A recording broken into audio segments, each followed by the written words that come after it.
जय श्री राम।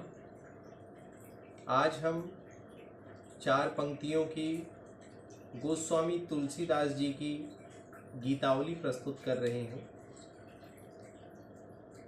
जो गोस्वामी जी ने जो भाव व्यक्त किए हैं, भगवान श्री रामचंद्र जी जब वन मार्ग में गमन कर रहे हैं तो उन पर जो उन्होंने गीतावली लिखी है, उस गीतावली की कविता के माध्यम से मैं प्रस्तुत कर रहा हूँ कि पुरते निकली रघुवीर बधू, धरि धीर दये मग में डग द्वे।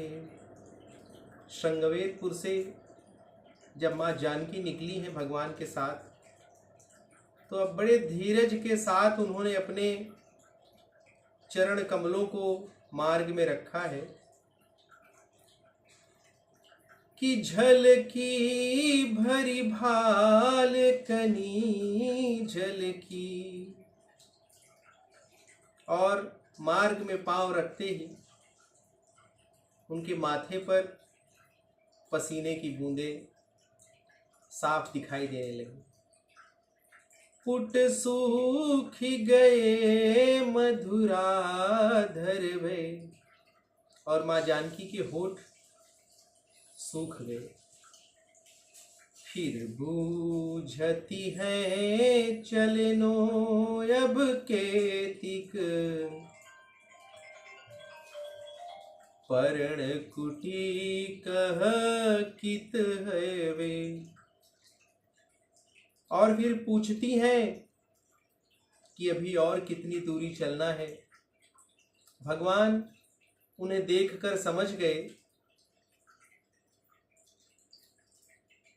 कि सीता थक चुकी हैं और पूछ रही हैं कि वो कौन सा स्थान है जहां हम अपनी पर्णकुटी बनाएंगे।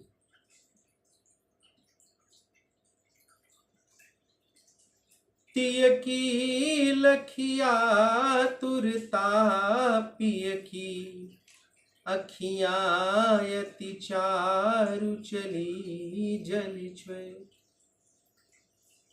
और सीता जी की आतुरता को देख करके, उनकी थकावट को देख करके, जिन्होंने कभी महल के बाहर बिना पद तृण के जमीन पर पांव नहीं रखे थे, वो कंकड़ मिट्टी पत्थर पर चलना उन्हें पड़ेगा, यह देख करके भगवान के नेत्रों से अश्रु आ गए।